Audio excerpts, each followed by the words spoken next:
Hello, this is Jacob Hawkins, and we are going to be doing our second interactive advanced concept presentation for General Chemistry 1 today. So some background on the concepts that we're going to be covering today. So this week in class, we've been talking about chemical changes, specifically chemical reactions. So what is a chemical reaction? A chemical reaction is a rearrangement of atoms that's producing a new chemical combination. So what you start off with is a reactant or reactants, which are starting material that are going to undergo change during the chemical reaction. So those are basically the things that are going to have their atoms rearranged.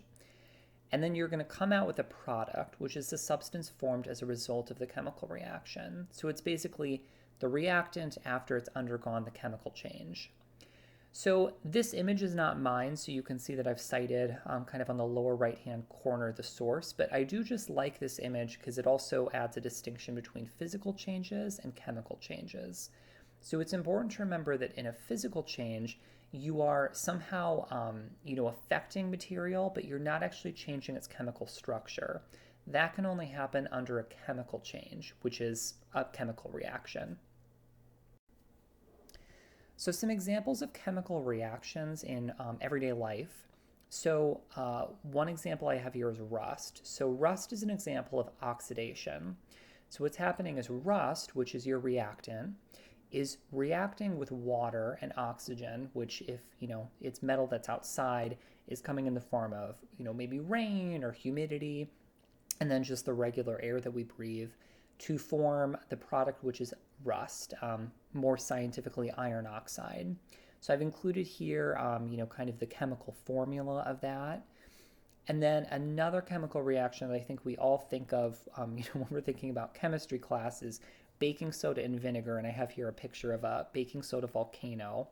So what's happening there is baking soda, which is the reactant, also sodium bicarbonate, that's the more official name of it, is reacting with vinegar, and it's producing carbon dioxide amongst other things, but the carbon dioxide is what's causing that big eruption. So we're actually going to be doing something that's kind of similar today, and that brings me to our actual experiment.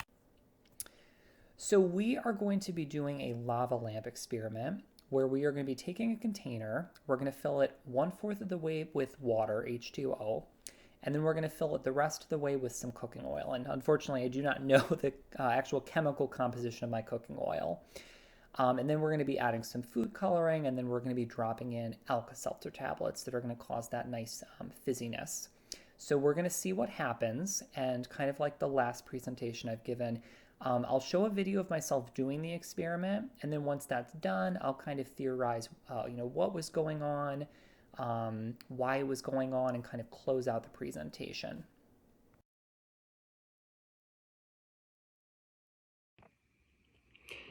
Hello, my name is Jacob Hawkins, and I am presenting today on our second interactive advanced concept presentation for General Chemistry 1. So what we are covering this week is chemical reactions. And to kind of demonstrate a chemical reaction, we are going to recreate an at-home lava lamp. So what it requires is some kind of container, obviously. And then the protocol that we're following calls for some water at the bottom of the container, like roughly 1/4. This is probably going to end up being a little bit more than that, but I tried this once before and it turned out that didn't really matter so much. It's, just kind of like the impact of the visual, I think. So then we're going to add some oil. So I just got some plain old canola oil here. We're going to go ahead and add a lot of that. Okay, just let that separate a little bit. All right, and then next we are going to add some food coloring.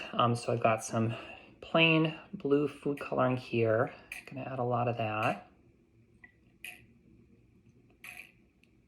Hopefully the view of this, you can see that going on. I think so.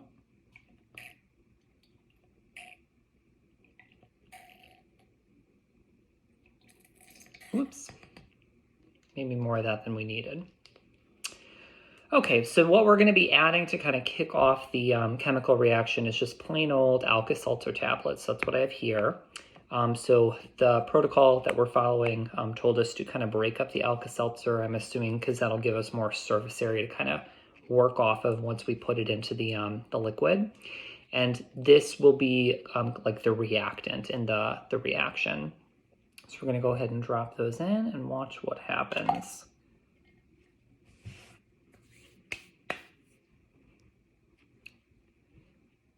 Move it a little bit closer to me so you can see.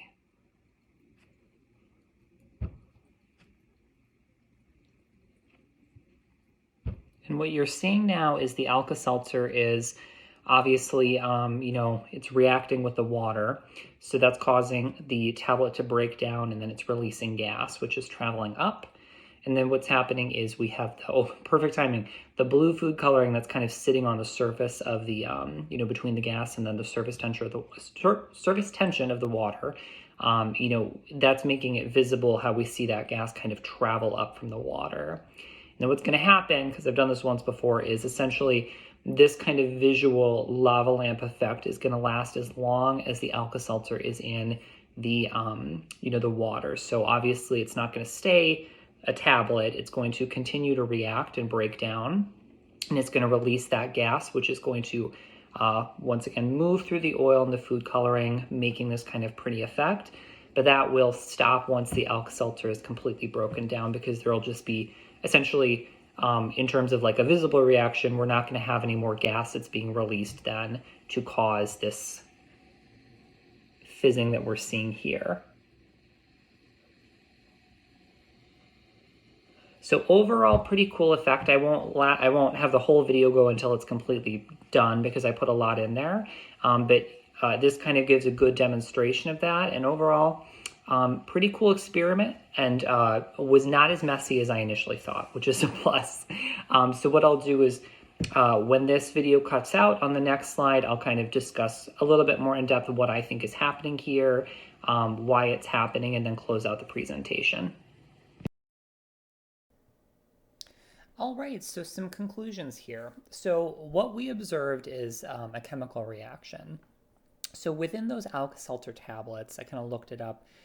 Those are made out of citric acid and then sodium bicarbonate. So sodium bicarbonate is actually also what's found in baking soda, which we mentioned, previously when we were talking about the baking soda volcano. So what's happening is the citric acid and the sodium bicarbonate are reacting in the presence of water to produce sodium citrate, water, so H2O, and then carbon dioxide, CO2. And then I've included down here kind of the actual chemical formula. So what we observed during the experiment is that the bubbling, the production of the CO2 was only happening as long as the tablet was still intact within the water. So that is the concept of a limiting reactant. So what that means is chemical reactions are only going to continue for as long as there are reactants to basically be acted upon or to undergo chemical change. And then the products in this situation are the sodium citrate, the water, and then what we saw visibly is the CO2. So once again, just to summarize, the limiting reactant is actually the Alka-Seltzer tablet, and the reaction itself, which is the lava lamp effect, is only going to last for as long as that is still in tablet form at the bottom of the jug. And then when it runs out, the reaction will be over and the lava lamp effect will be done. So overall, this was a pretty fun experiment. I hope that people, kind of get something out of this. In terms of citations, once again, I really just kind of cited class material and then our textbook. And the only other thing, the image in my second slide, there is a source that's directly underneath that image. But I look forward to seeing everyone else's experiments, and hopefully people enjoyed this.